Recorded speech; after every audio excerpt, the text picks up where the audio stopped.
Hello and welcome everyone to the Educate, Unlearn and Break Free to create the universe cities of the new Earth global gathering. This is a transformative event dedicated to reimagining education beyond the limitations of traditional systems. So we have a great lineup of speakers today. We've already had some great speakers already this morning. And we're going to continue with that during the rest of the day. And so do join us whenever you can. They're amazing, inspiring speakers that we have in this gathering. And so do check out the event schedule. I'll put the link in the chat for the event schedule so you know who's speaking when.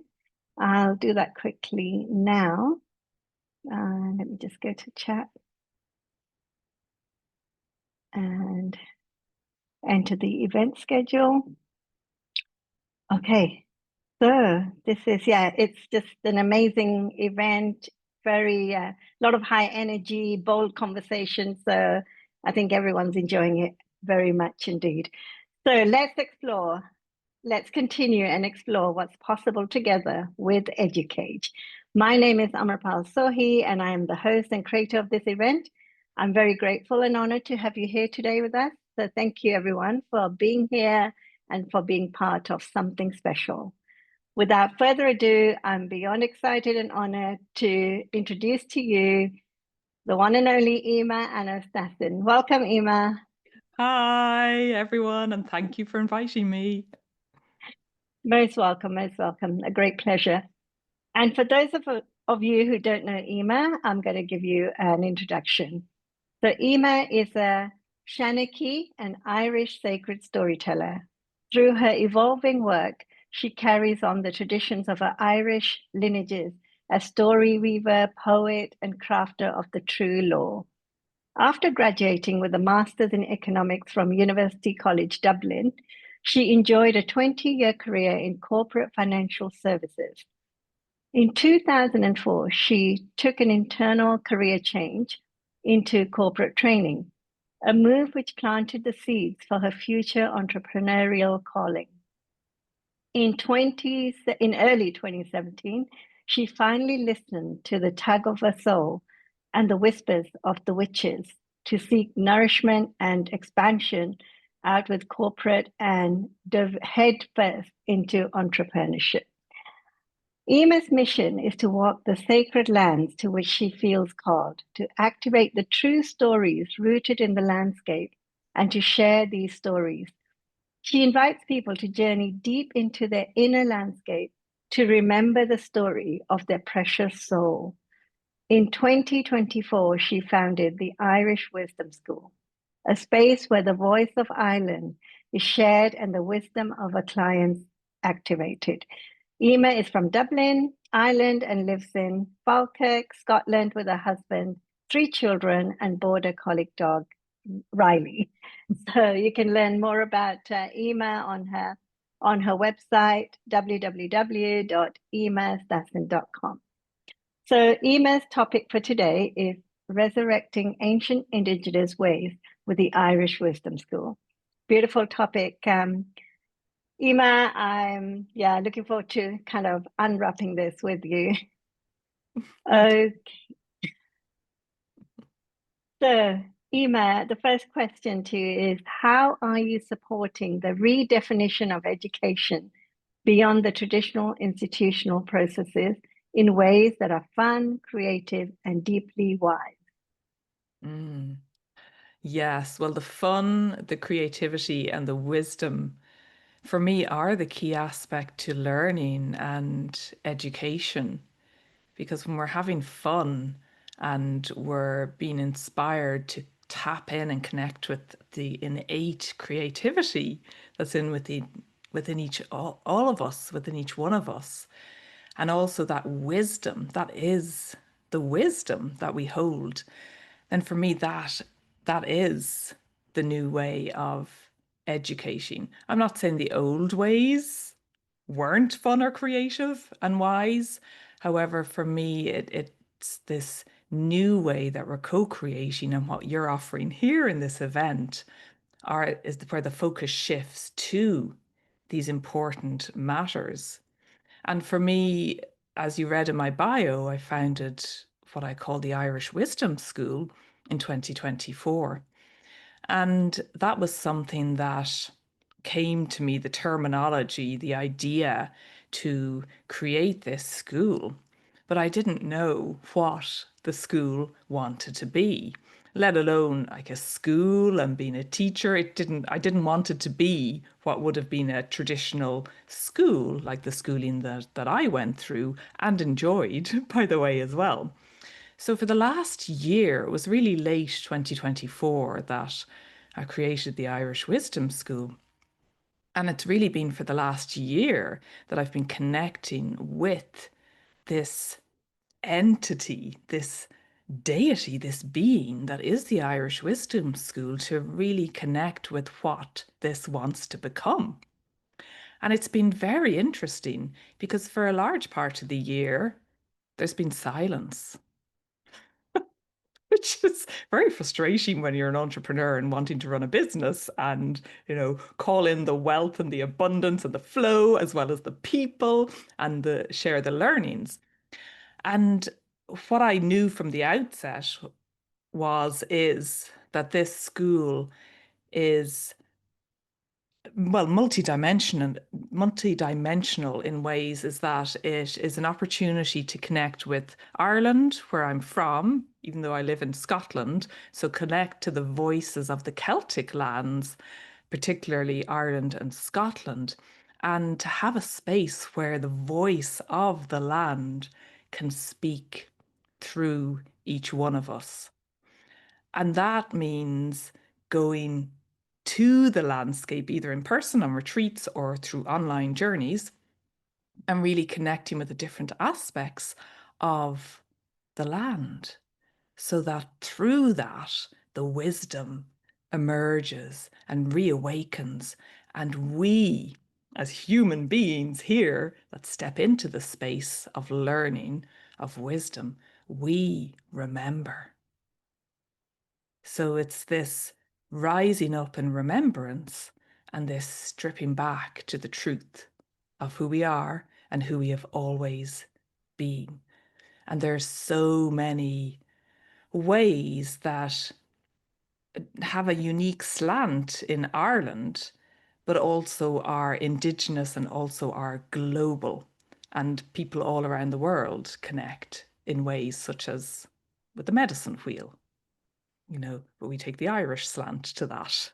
So there's it's really involved for me deep, deep listening, a lot of patience, and really connecting with this voice as something that is alive within the land that wishes to channel through me to those of us that feel connected to the lands. So I hope that, Beautiful. answers Yeah, the question in some way. yeah, that's beautiful. I mean, connecting with the land, I just feel also that could be drawn into the school curriculum where we take the kids out to the land, into nature, connecting and really knowing, understanding where they're from, especially the place they're born in, yeah, that's the wisdom that's in the land, as you mentioned, the land speaks to us, right? Yeah. And through her, we can get so much wisdom and knowledge and remember who we truly are. Yeah. Yeah, beautiful. You mentioned the medicine wheel for those people listening who don't know much about the medicine wheel. Can you just explain that? Yeah, this was one of my first ways of connecting to the Irish wisdom, was through the medicine wheel, and specifically the Irish medicine wheel. And it's a circle, it's a wheel, and it incorporates so many different layers and aspects. So we have the directions, north, south, east, west, which overlays with the provinces of Ireland, Ulster, Munster, Leinster, Connacht, each of which holds their unique wisdom. We have the center point of the wheel, which is where all roads converge. They don't all lead to Rome, they all lead to the centre of the medicine wheel. And that connects with Ireland as the Media, the middle province, which is called the fifth province of Ireland. And then the wheel is interspersed with a variety. For me in particular, my journey has been reconnecting with feminine energies. So overlaid on the medicine wheel are the Irish goddesses. And the beauty of this, why it's so grounded in the wisdom of the land, is that each of the goddesses that we connect with holds a frequency and an energy related to a particular part of Ireland. So, a particular geography, a particular sacred site, and a particular season of the year. So, whether that's solstices, equinoxes, or the in between, the cross quarter seasons, such as Samhain, which we are in right now. So, that's well, really the different layers and slants we can take in the medicine wheel. And when we live in communion with this wheel, and I can feel myself weaving like the figure of eight, then we step into a whole new magical version of time beyond the calendar. We're now living and working and appreciating the different seasons, the light and the dark, the yin and the yang, the masculine, the feminine energies. And it's such a beautiful journey that is not to be rushed. And I feel for me personally, this is how I wish to live out my life, by following and connecting with the wheel, the Irish medicine wheel. So that's one of the teachings that I offer in the school. And yeah, that was kind of a new thing for me to connect to in the last few years. And that's something that really did call me back home to the land, to walk the land, to connect with her voice once again. Wow, beautiful, beautiful. Thank you for sharing that. And would you like to share more about the Irish Wisdom School with our audience, please? Yeah. Well, I'll pick up on that calling back to the land, because as you said, it's that idea of inviting children out to the land. Like, we have forest schools here, and I know when my kids were younger, they would do trips out to the land and into the woods, and also they were part of scouts, so they would go camping and learn how to light fires and throw axes and really exciting things like that. And for me, it's that this is, and I know for many, this is our temple, this is our church, this is our holy of holy tabernacles, a sacred space.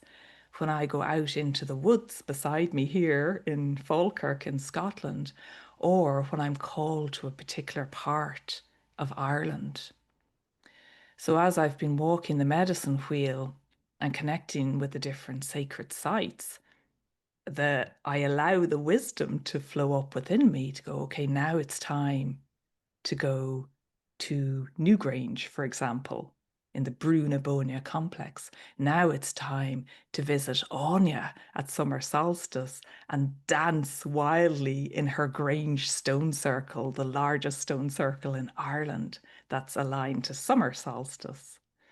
Or now it's time to go home to my ancestral roots and sit by the ocean and connect with this wild, salty Atlantic voice, the song of the sea. So it's very organic in that way, and it's trusting that calling of when we know we're being called to a particular place in the world, in the earth, and to trust that and go there and connect in. So back in just October, just gone, I was actually back home in Ireland for my cousin's wedding in Dingle in County Kerry, where my mother's from. And I really felt this urge to go again to Newgrange, which I mentioned, which is, I've been there, I think that was the fifth time I've been there in recent years.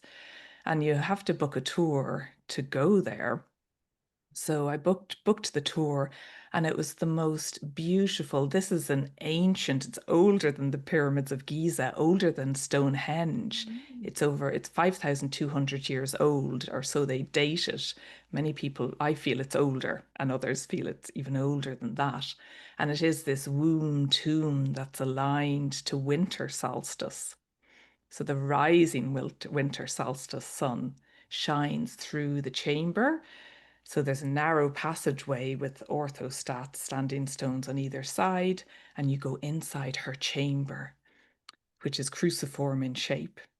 And at the very, very back, to a side, is a stone with the triple spiral carved. And it's absolutely beautiful. 97 curbstones surround her pregnant belly on the outside, and the majority of those are engraved with the most beautiful symbology. And her belly is grassed over. She looks like a pregnant goddess. She is the pregnant goddess Bowen, who's named after her. So we have the sacred site, we have the mythology, we also have the Irish language that gives us clues to, well, not just what these places were used for, but how we can connect to the wisdom of these places.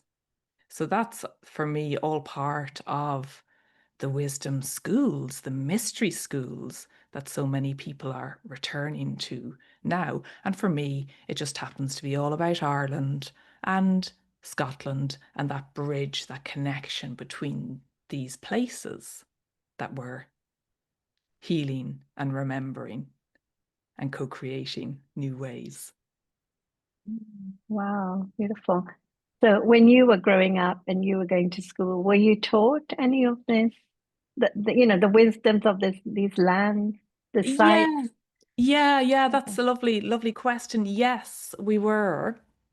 So the Irish language is compulsory in Ireland.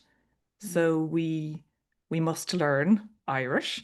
And I loved the Irish language growing up anyway. There's a lot of people that didn't like learning Irish or having to do Irish growing up. But both my parents, my dad was a native Irish speaker, and so is my mum. So it's all around us, and there's something about the Indigenous tongue that is so important. It's that deeper connection that helps us root into the land, and also explains why things are called certain things. When we go back to the Mm. language, to our native tongue, it can give us further insights. So we were taught Irish, the Irish language, and also taught the mythology. So the Irish mythology is so alive in the books, but also in the places of the land, as I was saying about the Mm. geography of the energies of the places. So we Mm. learned the mythology. And as I went up through high school, I did Irish to the end, like I did honors Irish, and we learned all the mythology, some of the key stories through Irish. Oh, So they're wow. still very, very much alive. And for me, I was learning the stories, but then it would be meant 20, 30 years later that I would then come back to them. And also I do remember going to Newgrange as a child on a school trip. So we would go to some of these places to learn about the different sites. So it is woven through, and education is very important in Ireland. It's and particularly the cultural aspect is very important, that has been maintained throughout Mm. the centuries, because there was a time in the 1600s when people were banned from speaking Irish. Mm. If you spoke Mhm. Irish, you risked either being been hit with a stick, basically. There was a tally stick, and or even worse, you could be sent off to a penal colony. I can't even say it. Now, I I've traveled to America and Australia and Tasmania. I've actually been to Port Arthur, and seen the graffiti on the wall of the Irish people that were sent there for Mhm. maybe taking a loaf of bread, or for, may not have been necessarily just for speaking Irish, but for some minor occurrences. So, because that people weren't allowed to learn their culture, I really feel like it's something that is even more important to people. So because it was outlawed in the schools, and the British system was brought in to Ireland, which is the system I would have learned, but then the Irish created hedge schools. So these were illegal schools that would take place on the land. So we naturally went out to the land, by a tree, by a stone, somewhere where they could say, we'll meet you there. Bring your sod of turf, so your peat, your turf, as an offering for the fire to keep warm or to sit on, and you'll be taught these old Irish ways, including the language. Mm. Yeah, and that ensured it didn't die out, thankfully. And there's quite a Mm. resurgence now in these ways, including learning Irish. Mm. You know? Mm. Oh, that's beautiful because, as you mentioned, the indigenous language, it's off the land. There's Yeah, so much wisdom in there, right? And you learn a lot more than, when you're studying in English, for example, right? I find the indigenous languages of the land are more deeper because they do carry a lot of wisdom, a lot of hidden knowledge as well, I would yeah, say. Yeah, yeah, yeah, definitely. amazing. Yeah, I'm so happy that the language didn't die and the culture, still remains, and it's so ingrained in the people of Ireland. That's beautiful. Yeah. Yeah, definitely. Mm, yeah. So, so in your opinion, why are these ancient indigenous ways so important now uh, than ever before, and what impact do their resurrection have on people and society at large? Mm. Yeah, they are so important now. This resurgence, I feel so many of us, including myself, have been searching and searching for not just new ways, but a feeling of home, like home, wanting that comfort, that feeling of belonging to a place. And these ways, these stories help us root into these places. And what surprises me, or really brings awe to me, is when I share the stories or guide people on a meditation. It really brings me so much joy as to the impact it has for people, whether you have Irish lineage or DNA or not. It's the Indigenous ways. And there's something about these ways, the stories, going on the shamanic journeys to the places, walking on the land, that awakens something within people.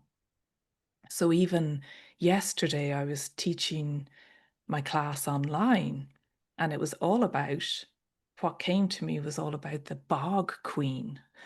And I thought, this seems really bizarre. Like, what am I going to teach about this Bog Queen? And who the heck is she anyway? And it was so profound because we went to the bogs of Ireland, these ancient wilderness places that have built up since the Ice Age time, of reeds, of ancient trees of Ireland, of the plants that is all decomposed and compressed to form this peaty substance along with the moss. And this is what it's black gold. It's what we use to heat our homes as turf, and also what people would sell it and earn money. But anyway, this Bog Queen was calling us. And we realized that, wow, what I realized after is that she has been in exile. Like so many of these aspects of the divine feminine, divine masculine in this patriarchal world that we have stepped out of now into these new ways. But she's been in exile, roaming this wilderness with her lantern, waiting for us to connect to her. So in this Irish wisdom school, yes, we're connecting to the mythology, but when someone like Bog Queen comes along, she invites us to go even deeper into the roots, connecting with our ancestors and all the timelines of our soul's existence, and to support that resurrection, the rising up, the remembrance, and the reweaving of the story. Because we have the mythology of what was written down and scribed by the early Christian monks in the early centuries. That's how we know our mythology, the written version, because it was written down then. But it was with the lens of Christianity. And our Celtic Christianity was very present in ancient Ireland, but also so was paganism and earth, this earth energy and a devotion to the goddess of the land, who is Eru, who Ireland is named after. So I feel my part in this is to invite people to feel that activation within, be moved by it, allow it to heal you and guide you in your everyday life as we rewrite the myths for this time. Because there are many of them that are quite fierce, to be honest. And in so many, like even the myth around Newgrange is Goddess Bowen dies, she loses an arm and a leg. Or Talchu, she falls down from exhaustion after clearing the land of Ireland for agriculture. So there's so many of the stories where, well, the goddess suffers an awful death, but actually she becomes something else. She becomes a river. She becomes the land. And that's supporting us to rewrite the stories for these times, for the wisdom that's here now, to educate ourselves in a new way. Yeah, yeah, beautiful.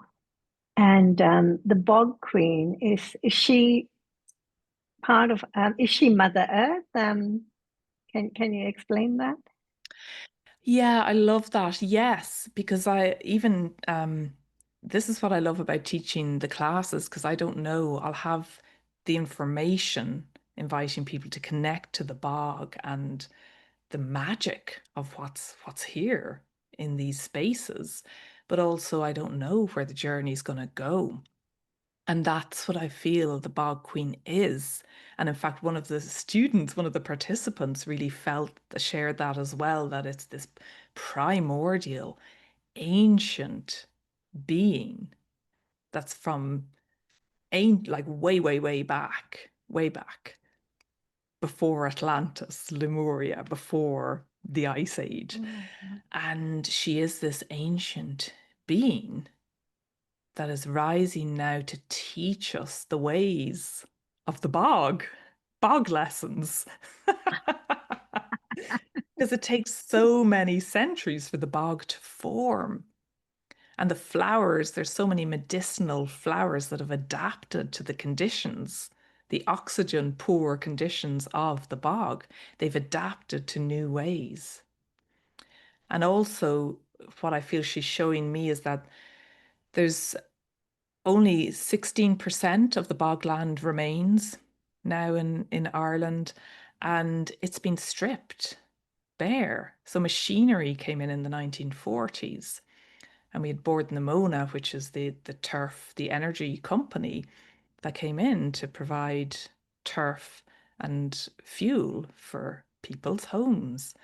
But the introduction of machinery, which prior it was people would hand dig the turf and set it up to dry out in the land, the machinery stripped the bogs bare, layer by layer, until a barren landscape was the result. And it was only in 2019 when the machinery was withdrawn from the larger bogs so that they could start to rewild themselves, because the bog is the carbon sink. It's the roots of our ancient tree ancestors and plant beings and insects. And also, it's where the treasures have been buried. It's where the treasures were buried to preserve them, because there's tannic acid. There's an acidic nature of the bog preserves. So there have been over 100 bog bodies found.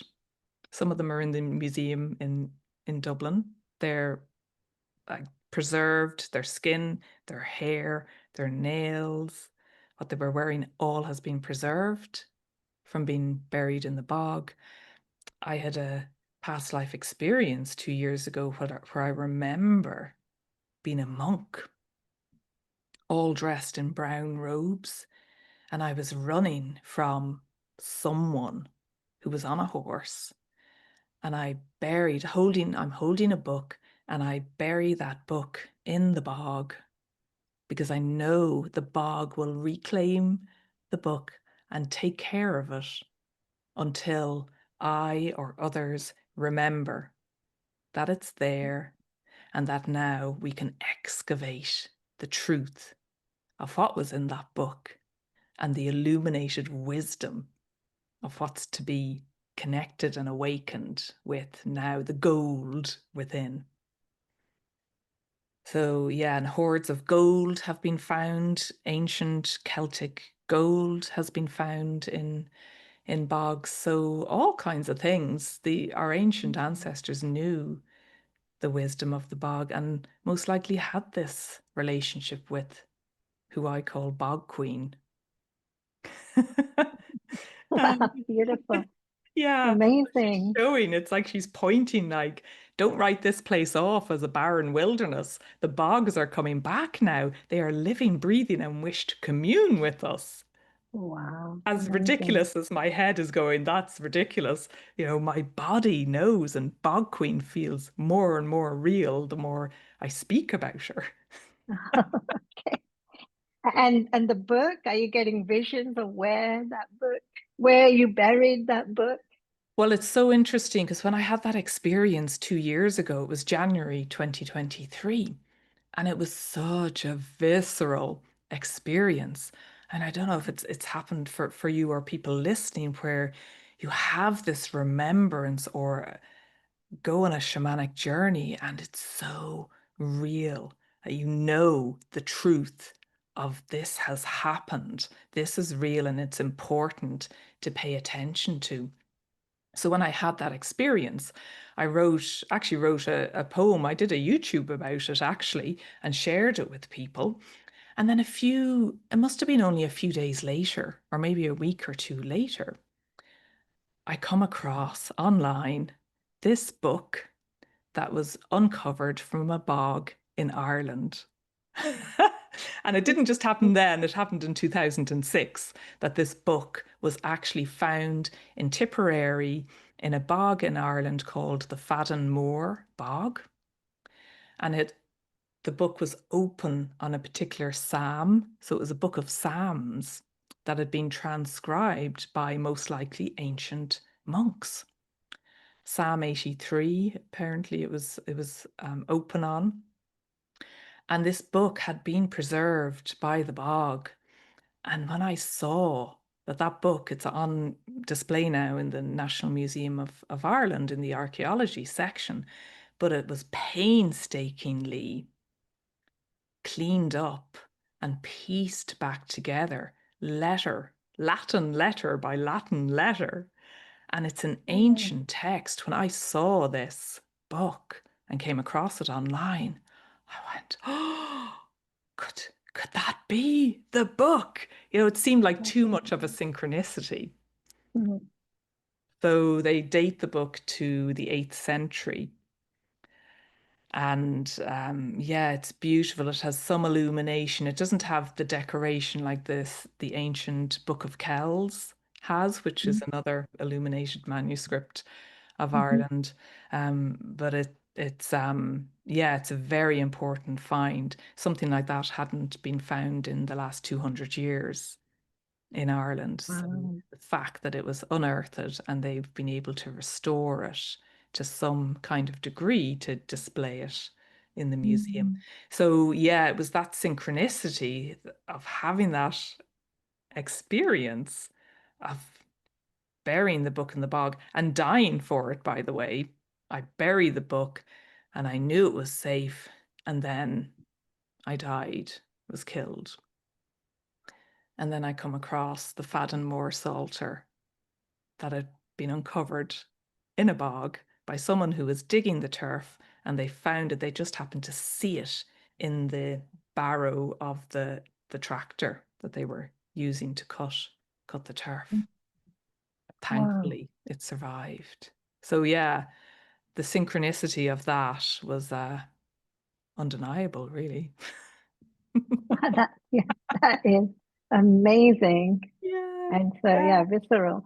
So that book was founded in 2006, you said, right? 2006, yeah. And they Yeah. Wow. believe, so in that bog, in the Faddenmore bog in Tipperary, there are some ancient monasteries that were there in the surrounding area. So they feel it may have come from one of those monasteries. In one place is Birr, and further away is a famous monastery called Clonmacnoise. So it could have been from one of these places because there were these ancient schools, mystery schools in Ireland, where like bardic schools as well, where people would learn the poetry and the scriptures and also then write it down in this beautiful handwriting and script. Wow. Beautiful. Yeah. Yeah. So that's all coming back again, right? Yes. Yeah, Yeah. yeah. There's wisdom Mm. there for The sure. wisdom. Yeah. Yeah. So wow. Beautiful. Um, I know with your wisdom school, which you started in 2024, well, a year ago, is there anything else you'd like to share now that supports the co-creation of the new earth? Mm. Yeah, I feel for people listening, you know, we're a global audience here and people will feel connected to different parts of the world, or maybe not connected at all. And I would offer people that the wisdom is here within us. It flows through our blood. Like there's gold, the royal noble gold that flows through our blood. It's all here in our DNA. And to trust that when you're being called to maybe connect with a person or take a particular course on a particular tradition or indigenous ways, is that this is all part of the stepping stones of awakening through your life, and it's all here to help with our healing and remembering. And it's ultimately very simple when we when we can let go. That's the thing. When we can let go of these conditioned ways that we may have learned through the education system, through what we were taught growing up, through the history that we learned. Gosh, I really didn't like history in school because it was all about the wars. It was Mm, traumatizing. No wonder. And mm, when we can let go of, these ways and forgive these ways that we've been through, then it's very simply surrendering to the truth of who we are. But I know that's easier said than done because that's the journey for all of us. mm, And then we have those mm, moments where something like, oh, we have this remembrance or a connection with someone or a synchronicity, and it starts to ignite something, unravel something, and then we have this new insight. So it's very, Mm. yeah, it's a very beautiful journey when we Mm. follow the breadcrumbs or the seeds that we've planted. Yeah, yeah, beautiful. So, will you be taking your wisdom school? Is it just for adult education, or is it also for children? Yeah, well, yeah, it's interesting you ask. In my mind, it is adults, and it's been adults so far that have signed up and come along. So yeah, that's maybe a thought that it's for children. Though my youngest son is 14 now, and he just thinks it's very weird that I have that I'm running something that's called the Irish Wisdom School. So yeah, maybe it's for children that are open to I'm sure once he starts learning the wisdom that you're teaching, the gems and the gifts that are within that, those exactly. teachings, he will open up. Exactly, yeah. And my Yeah, daughters, the two older daughters, are more interested in those kind of witchy wisdom ways. So yeah, I guess it depends on the child. yeah, It yeah. keeps us grounded anyway, doesn't it? To have that kind of Exactly. provocative, humor. Yeah, yeah, So that's true. yeah, I hadn't thought about that of yeah, offering that for children, and it's yeah, it's something very, very important to help our children remember too. Mm, yeah, yeah. It's an opportunity, right? Even to try and take it into the mainstream. Yeah. Your teachings. Hmm. Yes. Yeah. Yeah, that's interesting because when I first stepped into freelance, that was back in 2017, as you read in my bio, I did go back into corporate, as I say, go back, go back into corporate and offer trainings, but I haven't gone in and offered the medicine wheel or any of that because how useful that would be for people, Mhm. to Exactly. or change from the inside out. Hmm. Hmm. Yeah, I love that. Yes. Hmm. So There's an some idea. food for Thank thought. you. Yes. Okay. So Ema, I know you're a poet. Is there any poets that are coming through you, that poems that you want to recite to us or do a meditation for us? I could maybe share the poem I wrote, like the experience of burying the book in the bog. Would that, Ah, wow. yeah, That would be amazing. Yeah. Hmm. I could share that. And let's see. I haven't learned it off by heart, so let's find it here. And yeah, because we spoke about it and it was such a visceral experience when it happened. And also towards the end of the poem or the writing experience, there are some offerings of wisdom that will support people. Mm, beautiful. Yeah. So it was the 24th of January, 2023, when I had this experience, when I wrote this.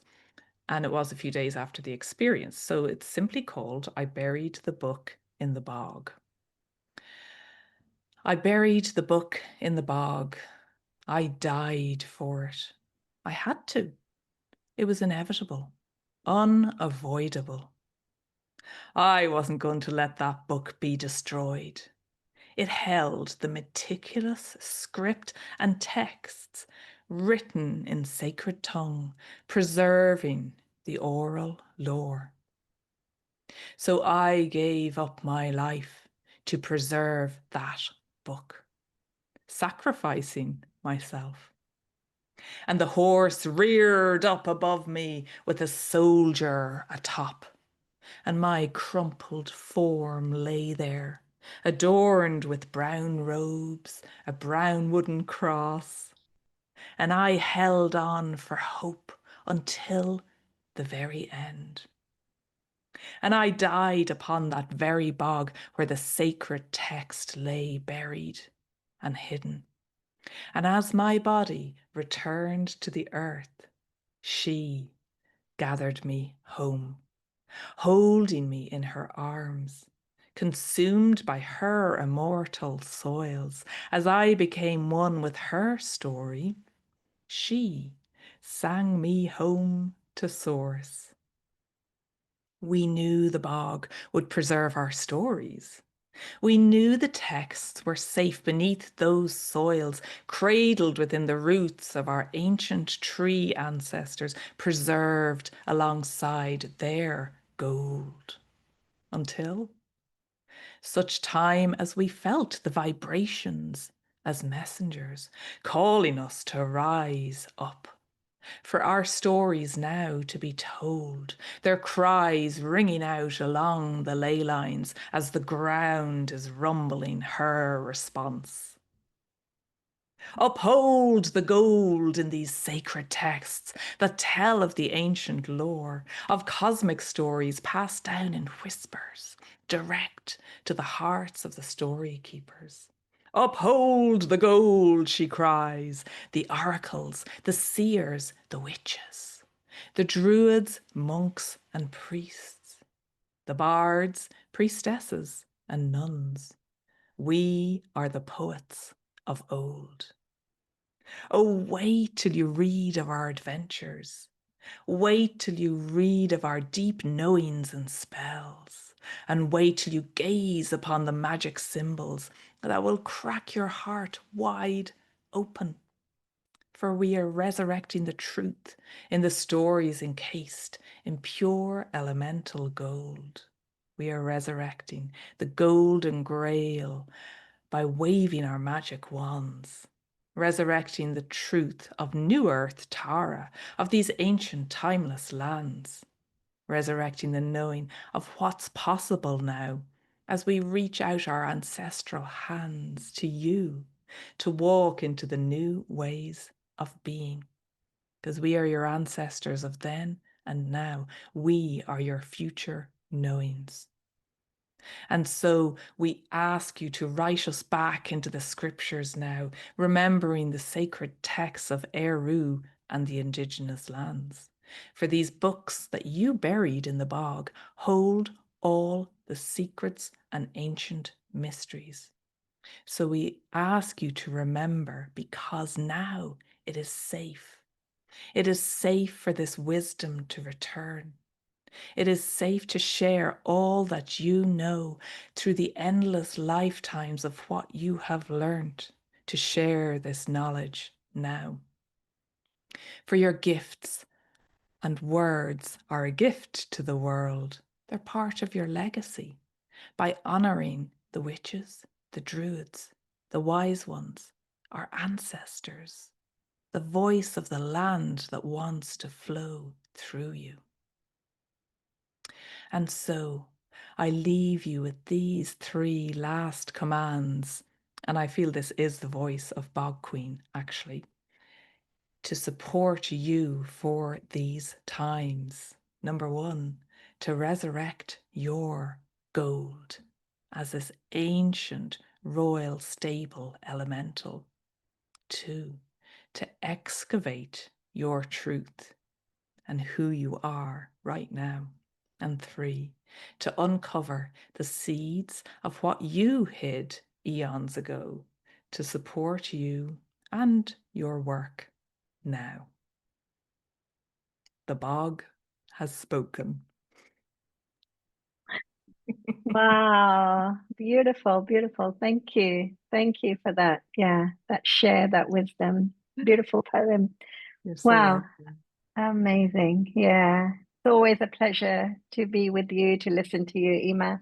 And I know you have a beautiful free gift for the audience. Can you talk about that, please? Yes, it is a journey to Newgrange or She on Vrue, which is the palace or the dwelling of the fairies, or the womb of Bowen goddess. So it's a journey that I've put together to help people to really deepen their connection with the land of Éirú, and in particular, Newgrange, Brúna Bóinne is in Ireland's ancient east. So it's this ancient, it's all ancient, but it's ancient part of Ireland. Hi, Valerie. I love that you popped up there. So yeah, that gift is for people, and it will sign you up to my email list, which you can stay on and hear about whatever is forthcoming in the future. Or you can unsubscribe at any time. But I hope you enjoy the free gift. Beautiful, Hey, beautiful. Valerie. Thank you. Yeah, so everybody, please do access Ema's free gift. The link will be below the recording here. And yes, there will be a replay of this beautiful session. It will be available within 24 to 48 hours. And then again, you can have access to it for 48 hours as well. And if you want permanent access to this beautiful session, you can upgrade to VIP access. And we have a special offer. By midnight New York time, you can get all the replays, all 21 replays for 66 euros. I don't know, Wow. I think around $70 or something. So yeah, so at Amazing. lifetime access. Yeah, so I'll post a link to that where you can purchase or upgrade.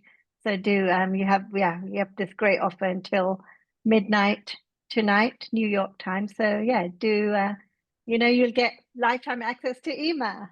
Isn't that great? That's such good value for all that wisdom. 21 Yeah, speakers. Wow. yeah, beautiful. We've Mm. got amazing speakers on this event, this gathering. So thank you so much. Any final words for our lovely audience that you want to leave them with? Well, I think people should get their shovels out and start digging for that buried treasure and to see what emerges. Maybe it's metaphorically speaking, to unearth our gold, yeah, and connect to those clues of the wisdom of what we planted eons ago. Beautiful. Wow, beautiful. Thank you, Ema. As I Thank you mentioned, so much. always a pleasure to have you. And everybody, thank you for coming. And I'll see you again in about 10 minutes for the next beautiful session with Kathy Forrest. So Oh, thank you. lovely. Thank you, Ema. Thank you so much. You're Talk welcome. to you All the soon. best. Bye. Bye.